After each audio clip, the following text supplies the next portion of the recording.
الحمد لله رب العالمين حمدا يليق بجلال وجهه وعظيم سلطانه، وأشهد أن لا إله إلا الله وحده لا شريك له، له الملك وله الحمد وهو على كل شيء قدير. وأشهد أن سيدنا محمدا عبده ورسوله، أرسله رحمة للعالمين، صلى الله عليه وعلى آله وأصحابه ومن تبعهم بإحسان إلى يوم الدين. أما بعد، أيها المسلمون،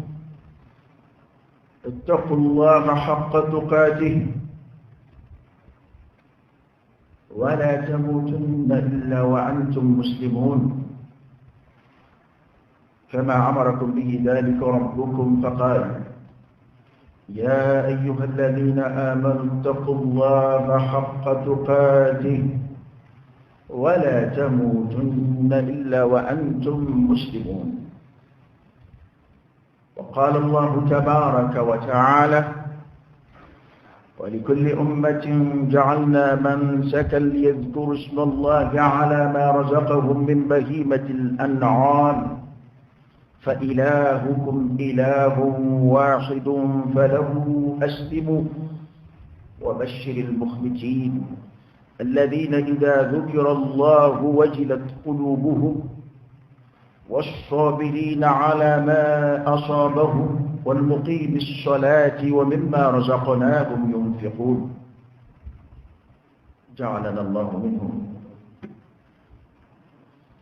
أبا على فوقاتك ولمنهم كعلى بركة. أبا على فوق بركة ولمنهم كعلك على يبني سيدي علما أبه. اللهم لك الحمد كله ولك الشكر كله وإليك يرجع الأمر كله. أنت كما أثنيت على نفسك جل وجهك وعز جاهك، تفعل ما تشاء بقدرتك وتحكم ما تريد بعزتك. يا نعم المولى ونعم النصير. الحمد لله بجميع محامد الله، ما علمنا منها وما لم نعلم، على جميع نعم الله ما علمنا منها وما لم نعلم. تنوب عليه على ركب يعني تنوب كان على دغود على كفا ما يانغاني تنوب كان وتنوب عليه. وقام شيري الله تعالى ككلباديك شيري بروبري الله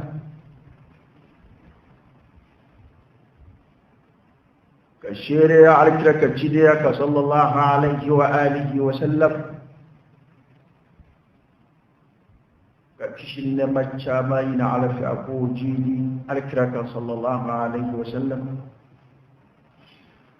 أنا عليك سمغو أني ما صنع كتكوم أنه في شينغا فكتاشي القيامة سماسين.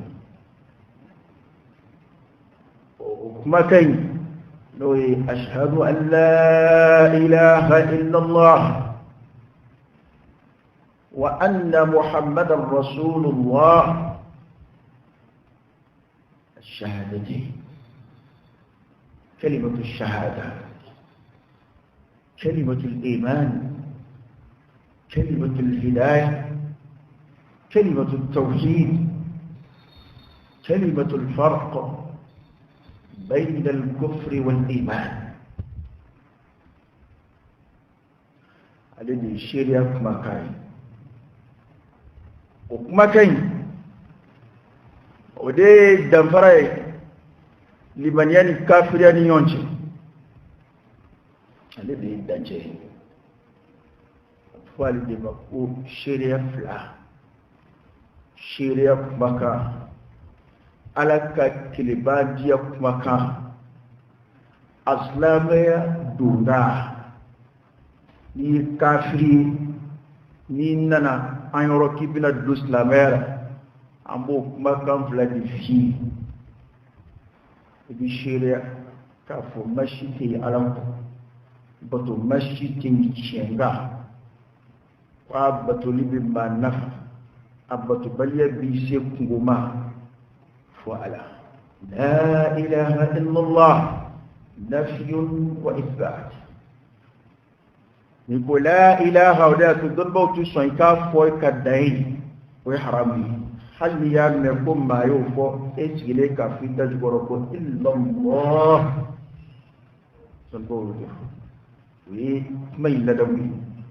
nimma ko kire fe ya do kuma do nan kabara me la ilaha la ilaha illa allah kada ko mai atlaje we nafsi yi ala je ka bo febbe ba illa allah ninga suraka sabati ala kelim dewi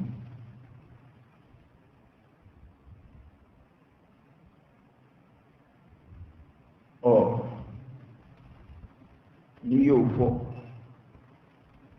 mi yeren nana kalo man ye fo isa no ya alkire sallallahu alaihi wasallam bi suraka shiriya ko kacidiya no kallabi mayaka ashhadu an la ilaha illa allah wa ashhadu anna muhammadan rasulullah bi shiriya ka fo batum mashiti cienga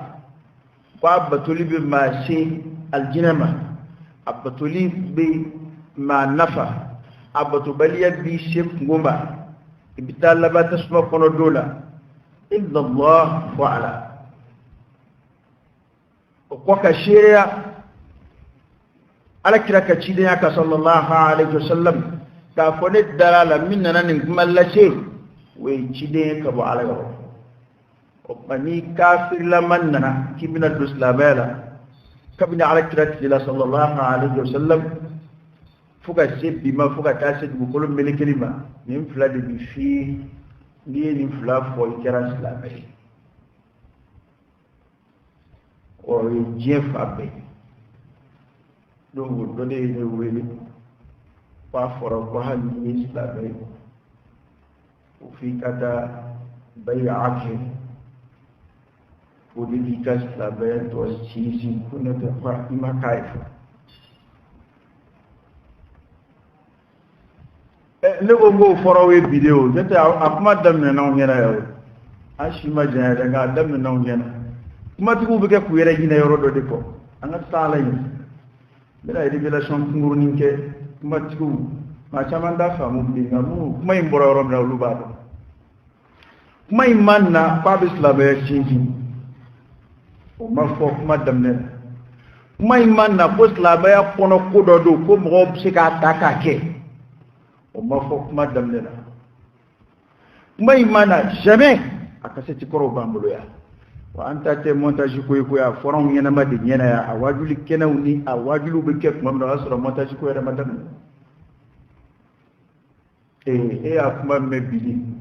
on ya me ka ba damne ni ton a ton mo be nyonon lo ka be ton damne min fora damne ode ka fo mashima dosla ba yala folo ni mata o ko nge ode fora malla nga bine ba enu e debaw sigi nu kumana bu yere nyine o yoro ko ni pa be suna kitabu ko ro para kira ka suna do ko muna amba kele ko ni ya kele ye aya kele ye kira kele no angana fo ju a fora folo mingama ama nyine o ko a fora de ko ni ma ke ki islame ko hal islame de munum balaka wolo islame du kono ko fu kata ni ndeke no te ku ma ke islame folo o de fora ni mingo ngalodu amba ka setu bo kabla wa bi kelebe jumena pa be kitabu kono ko jugo nyuma ya do pa be jugo nyuma ya kele kuma shite kuma in kono min sabati de ma wera wala ka te ma o deka au ka jetela ko jugo munum ba kono tawhid ala kilibadiya ani fenduru munum be fo ndenige o taw ka fendlale o qur'ana ayati bay'ado bay'ateo o yini be islamé befe ngane nde fo ya ka koro ngani yaye ni kuma minnu fora ya masiga kele adana nyona de soroya parce que toujours ibaye farafina ya de mogo bena do de bena islamé kono fe do ta ko monopoliser ka fo ko ale de boji na be qur'ane kono muna qur'ane te furbaya ni mogo duna islamé la ka ba qur'ane kono fe bete mono ngoti ko to lina kono fe be jigo ndai ni ko ngo ashhadu an la ilaha illa allah wa anna muhammadar rasulullah ikira islamé ya maruka be nginde bi fe alladhi kabbe tuli nginde bi fe yani mogo do ko a kono fe do be o ine tay dina fen to fo de nga mamunu hakili kono ferele do olu ba xam ale ma damnew adam ne naka ko ale be islamé kono fe do ta ko o dajuru bulu de bulu olu de be e autoriser ko ke kasura ala biya ya maru qur'ana kona kabano keli tarkula kabini jiye dara kabini islamé nana duniya e ko islamé de undara do islamé la kuray bide ne bitu ame kuma kini rete kuma na wa min foro folo e ni ma ke islamé bi amma fu islamé de ngai ka islamé de madafa ni ma famu folo aw mi mabutu ka kuma aw ye duniya islamé la aw de bankiri na islamé wal na islamé wa yali wayu wala de beke gajigi aw ka min digi na ka koro tekele wa ta ji baro esek aw ni ma famu aw ma fi islamé de nere wa su ta afrika dadu ni kuma nuna ni wajibite din tlit kile tan sigi ko be dalu yininda islamé dam na nabiya mo y donde dam na nabiya mo bu do ala ngile ne fe aw ni ko ni ba dafa jamana shi doni ba shi mai ba doni min biya o awayu jigina maldila ni islamé doni ye yoro atara kala boro de la wayu jigina kira ka yoro mina be oda to folo don ba hallu e kala ke don ba woro few sebe chugo nu ma u seva ka kira ka dugu segere sallallahu alaihi wasallam uni ku dilafiya atu don ba cha mangari hilala ka ta makka ka ta madina ubala nu matai tilafiya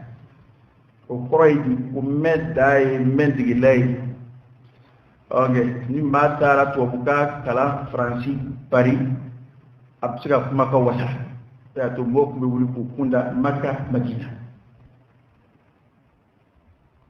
je kono ama ma shi ko di bi do islamela ki ka nuvo o ke bala je yoro ni nasro yata ni mambi tule no fe ngatona ibina ndinde fo ngato dongado o ita problem di o do psiga bi bida ke do psiga fo amasa ngama kele kon dike ni kunya ta ko qur'ana aya do mo kerani njugo yi akadne ba fe mo ka sigi kani ngew kana laydu tanye wala sanga danno fe mo wala o ita problem di ko man nata amana tale annana de ko fo an munu wala islam du kono ka suran fauna mbaw islamé ya bana kaba amburdula nda damne kuma don ko fanga sigi kata do ala ale yoro kukura jama yini kama ani ma no fetu yini kama kala wulaydi ason korobe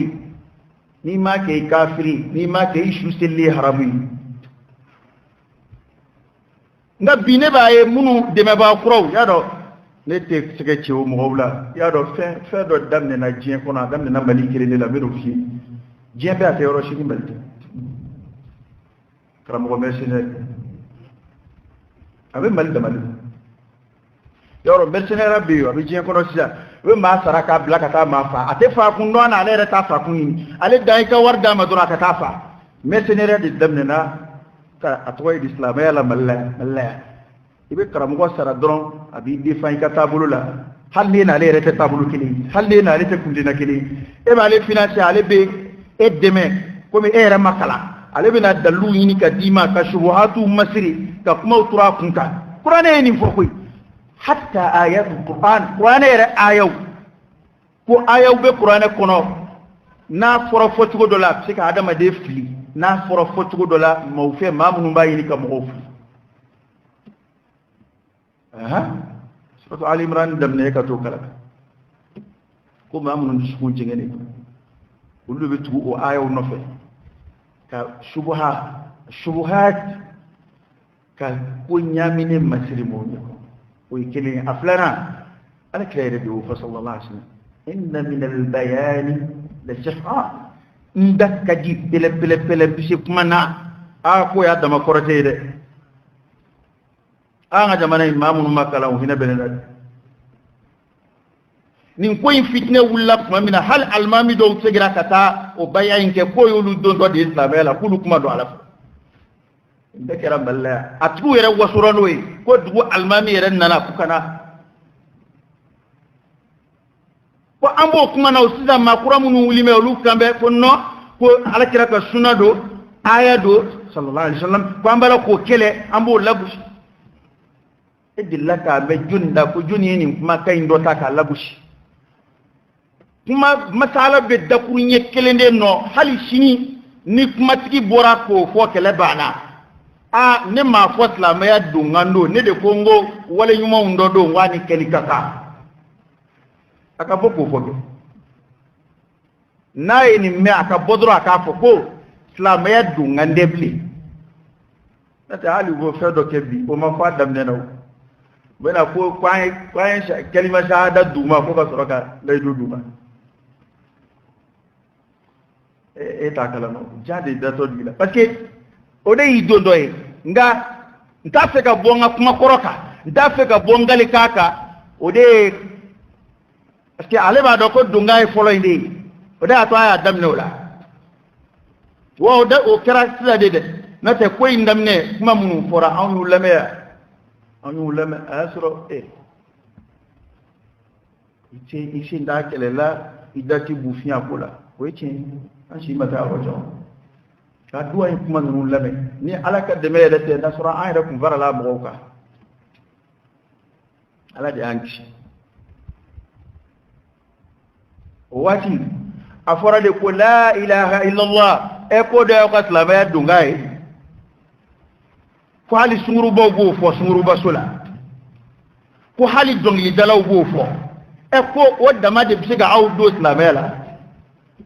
subhanallah adama de bi do islama la kana jon kuma na ko bi kalima adama de bi bo islama la bi kalima da kurunye do be niya ko do kafiri ara ni ki dala ko alati subhana o manzuru la ilaha illa allah ya imake janne de wa fodi segira ka ba kuma fana sunguru ba mana fa la ilaha illa allah be do ba daraja la ni dongi dala fo be do bala dongi dala tala ka upasada do zo manvo tala ka upasada o do ba daraja la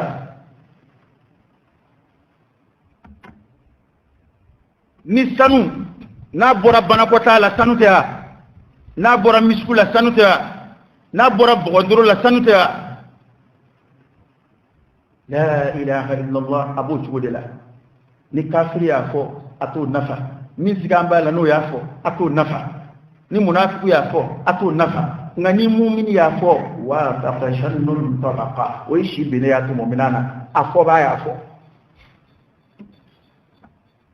yanu bukuma bi ubabala ku yere nyine ko kuma koroko ama nyine de suba bi nyine ngaay min de tawti nyine ni ngani sebe kuma info karambe na kadi kana da rajutuma de ta fu era fila kan nyine mbeke kanen parce que to dora fo mo ama kala da sangala ma chenna ma fo ngala na de ambo ay mi fo folo ko libi tadi tekili afora de ko islamaya dongadu ko hal islamé din ko nu ma ke ko islamé o ke hal nu sara ku shumanga si ko ubina sigi nu biti ubu kunvi un jabgo ko abu bukhari kono abu muslim kono abe Abu Dawud kono abe sunan nas abdu reka kitabu be kono oho muso suturali kira o fo o sunay ay ni fana fo munabe ni kele faranke abe Bukhari kono nga ini ala che Bukhari ko mo be dos la me de la dai hali mo mun tubira Bukhari nyina ma bulu ayu tubi ni la ilaha illallah di amanya fu ni to das la mele bina ni zoro bina kuma mun ko le nous y a que avec que pour donner c'est des cas exceptionnels baya kera ko mun ngama baya ou be donner quel est alors mais au deux fois c'est très simple ni tara Égypte ta Jami'atul Azhar la ikata ko e ba saka dos la mela ika leje ubina iya maruki kam minge ni boray ikata Madina kiraka misiri dugube yoro mina taye kiraka misiri kono ikata kiraka misiri almami do ku ko jirila ika foye ko e ba saka do islamela ika lame abina afrika munge ni bore ikata Amerique Chine Japon ikata yere krefe jamanawla o mani segira kana jabi fo ay ni donga wara benay minde ay mi fiye yayi ikano lakale ay poyi anywana tero rew abe mal dama dila o ne ba me fana nubo kuma wa ko beni ka tabulo do ko beki take non tabulo kurata umbulo ya de al madahib al arba'a ma shiti kunte no luye ya ko tabka duruna ni ala sala parce que ndlo bo fana ko kuma ko beni ka tabulo do ko malikiya be shafi'iyya be hanat o kuma ay rabira ke atabna ko shido ya akla ko maliki de atigi ko madhabu bene bulay na tugu nofe maliki re madhabu dula doni di warala aka doni warala ka wala ngandamige afatule unana ka doni kuma ka unge nyonga don bo ko de mafaka tablo kuma ana referbi karam wobba mun bi alaka shidanu ma na dote atigi ka darsu aka kuma kan ay kiri mun fo ton na no farala nyonga mumina fo ikiba to fo bana ngala dore ba fo ko karta ka tabulu waka kunlina ale akoro fo tugumina ay layni munun fala weni madabu imbede nanaka nete madabu tiki kelendi abbe ko kwaye tu wala kira de no sallallahu alaihi wasallam ado were ngarda kwa kana tugune ga kuma no de ne ya boro mina ay ta aslula la alla ne ma do fa mu au no fa mu katameneka yani makala yete ni shifa ba fo doron ambe abu wi kele de ke ko fanga tugu tano fe joni afi da tugu tano fe joni o ma fo ma shia ngani mie che mi molo obode no fe keleke jere o de hal pede o be keleke pede no fe hal gorjiga no be gorjiga nyan no fe keleke ni islam nyuma ni dara la ko akila mie che bi islam nyon wele kana o ma on bo da madela wa de fora de here mi ngon mi re ko nyana kam ni islam nyon ko tabulu banya be suraya kan fon fembe wajula ko ambe wulula ka tabulu nun suraya ko do wara tama doro anga dota doro ka tugono ahsan manya nga ema dota wala de enda na kuraji keli aflana e ko o munu yere biya ko shima do islam yere la folo o shima do ala folo ngaluda an fauna an bawni an afra mobla ni alni so hali nu bena baw fi tarabaya ko gudu tamuira febire tatugo fuite kuina tatugo talaw ima kala yoro wore karamo go biya o mafo aborabin abu sura sada ire kuma ko infamu sada ture ko rahimahullah sibu basuro sada ire kuma ko infamu sada ire balula ka saya maslama ya duga doja ana jamana madrasa din folo ire babbe kala na le mi bulu sibu jamana kai makala nga bulu karamo makala nga bulu amanjan ma fu ina e pulle na kile de nga madrasa kala ko ni o dawla no to no buyano karama ko ni ano o ma fu folo ya ko ni ayo sura o kabola kananga mashayikh nuna sufi munun demena jamana don babba fin demena kuma mo gawtu nyaro karamo num bena be manan tilima mo kuma na tubu bulu ni magma fon fin demena ya ashima islamaya dunga dafale don ni bide ne kon nga kuma kunguru yeni kelima shahada ile ne si amade ni kuma bora afale mbo ne kon ado mercenaire bi wulisa mercenaire do mercenaire oho ali akbe vagabond extra de kanga dona dina de la malla ibe karamo de ta mercenaire la ibe war dama ni ibi sran nga bi demewla ete ma tama bala ka deme anolu fana de sira keliku hali Iran fana Iran timma bayake ma kuna idun do islamela hali tara Iran kibi do islamela la ilaha illallah kilidu ashhadu an la ilaha illallah wa ashhadu anna muhammadar rasulullah bal mu'minun do rebe bloki bo nu bon nu bi kuma fu bo islamela da bu kono fu bi nen o mo go ale re mana bo kenaka ta kibi ta do islamela ayre yoro ata fiye ko dunga ya ale keleke mi no fe aya laje de o karamo munun fleka de malla olu tara baya kabula gago ni ma fam folo bo mai ni ma fam folo ni dunga kondu faka foko de ke ni dunga do ni ma fam folo to la de parce que awye be fam yala nya sam waye abala ka nyefo ni ma fama o tesla bayde aw kama dabla ma fla to law eni asabatira ko ni islam ya dunga ni mima o so ma dun aduya ya fo fa ya fam juni hadi malisha o be ma baya bu ma fam za abaya fam o nu ma so dun aw ka mazabula ku kafiriyara kele bendeno tante kele la ko suna ko abekta mashima fo pate suna kitabu kono mashima fo pate qur'ana kono afora de kwata kono ko islam ya dungadu afora de kwata kono ko islame deum bitake wala taw ka islame c'est très simple ni na ma de fora afu ka boka ni jabi ni ko tiende ni karamo ko tiende anta te ka son tigele de akaseti koro de dafale bamulo ya atom ma koro murutile unanu dama ya anga kuma be nyefa ajikola tonde munu mbora unu na kaseti koro bamulo ya kabi 87 tawbiya 89 tawbiya bambulo ya o tet kelede ambe sigi ka ka rajola ka lame la no bala parce que binier fon ko be do be boda sur aire sa ko montage de do kwa kuma to be mini ku hatike ko che kuma do be montage be de ga kuma ni kuma fora ka zero do la da fali ada fara ni mani ngwe ngai kafiri o to member ko ni ma ke ishu sele haramu montage du foni ko ke mangate ko odum o tega fon ya aforan ya kabidi téléphone montage mana parce que bini mbe bala ka fo kubi ma ko son de la ka be kuma kama karoke munu mo mbulo yo to ede munu mo mbulo an ede de yene ma yo do lame afokwati re afowati awati re ko indam ne bedi na sika ikatla bela kana besiga parce que anyona madelika ko jie kono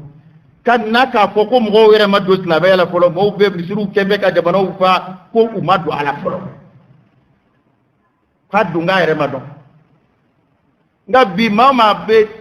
rawge awen na ko sawisa na ko saka nyedo ni woro kuno mo fo nyera ko yere damne na suko ba borati amena woti wera don ko cheno note zudu kumbeni kuma kanunu na kakoro jien la boshi kumbeni kuma kanunu na kakoro ala yesraye kuma kumbeni kuma kanunu na kakoro la harako kuma kumbeni kuma kanunu na kakoro hali kuma tu wera tafe o kasidu ka jebli ne ba ye ni malte ne ma yoroshi ay nga kasidu koro akanu feri de malte da yoroshi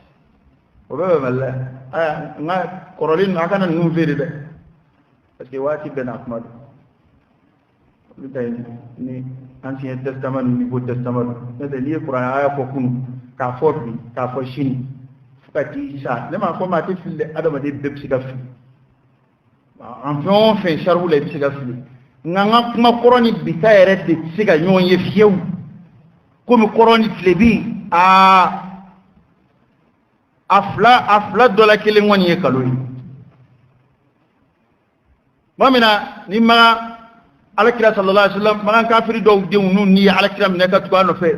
uyu deun kele u deun go uma ko yali awere de ma foni cey ma kunungo ka qoro kabe awere te ka wondo mawlo ko as-sadiq al-amin aw de mo jamuda alawa ko oho e ko bifun aw ko o masahirun kadhab ko naya aceti yabi anya kalondiya kunu naya aceti yakunu amba kalondiya bi akani kuma flabbe kon tika kecin eje te fuyi eje re de abe o flay kili wabi maumani mana yaronga jabana de slaves libe dawla ko deka ba fondila ko ite kutubala kibe bado deka qur'ana e rebe modi ko hal ma to re foro qur'ana e ata tabati ata kala ba ni fitna bororo mina ambo nyede fo insha Allah ko dawla la ilaha illallah slaves de be dawla yini nay slaves be ke jedi slaves be ke jeni nay slaves be waso ni je زين للذين كفروا الحياة الدنيا زين للذين كفروا الحياة الدنيا ويسخرون من الذين آمنوا والذين اتقوا فوقهم يوم القيامة ألا يميفوه ko ji masir la kafiru de nyekoro fu anana ku nyena nu ye ji soro abana fu anana ku nyena ko jede abe ko ji masir la kafiru de nyekoro ko fu be yele bona ke mawla mamunu liman yara nu e mu'minu fandana mafle ka mu'minu la fule nimbe ka ba alakira sallallahu alaihi wasallam ko munafiqu do kumbe nu ya alakira no fe ma kerengere unna to do ma la fule de ka ta no fe ubi yela ulati ubi nyongori ko du bolo ma zake unna to fe afara ko mu'mina kema du bolo ma ku fle hala do la finite kula bo القرآن يقول لك ويسخرون من الذين آمنوا وبو يلبو مولا مغمن لمن يرى قال يا منفقت كل عفو أتوتا منه ورسوا من الجين دي مؤمن ورما ما قد والذين اتقوا فوقهم يوم القيامة أكو كوين تي كوين الله ردي هي دي داب الله ركول ليس بدو اسلام ما ني ما تعالى تيجي في اسلام سرا تيجي جينا بالله كومون زرنا على يولود بنون زامبد إن تسخروا منا فإنا نسخر منكم كما تسخرون إن الذين أجرموا كانوا من الذين آمنوا يضحكون وإذا مروا بهم يتغامزون وإذا انقلبوا إلى أهلهم انقلبوا فكهين وإذا رأوهم قالوا إن هؤلاء لضالون وما أرسلوا عليهم حافظين قال أنا مفوق ما لبنا فاليوم بي مؤمنون قدومنا منو لمن يا ربي كافروا لا ولو يا ربي يلا لا وبوك اليوم نوم مؤمنون يلا دوبنا نسجد دوبنا ما لا إلى من توي وديا لا قال سلامة لما نوم بلوبي سلامة ينفوبا ويردا كسلامة بكجي ani mama yangele dawla be ba ni yangele o ka jama be waru he o ma jama yini dawla yini ambo de la tilka ad-darul akhirah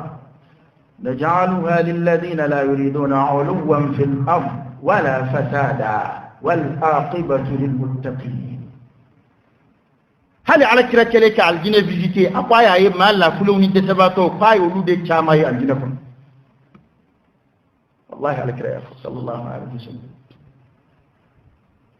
وان بي على كرام منغتو يا كفرو ني يرم مجيء على كرام منغتو ني فاندا سغاندي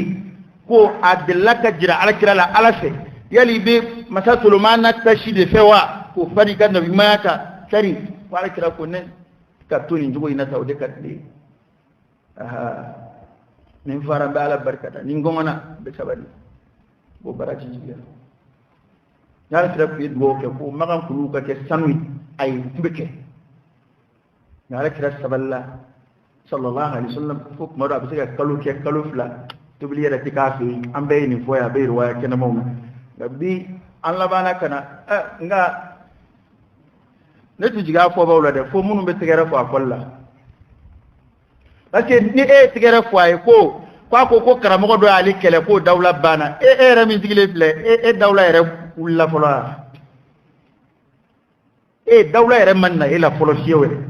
fle wajul kero la ma halima ma tande don aw ero ko ala sebe ko bambe ila sad hakin ke dubar ega karamogo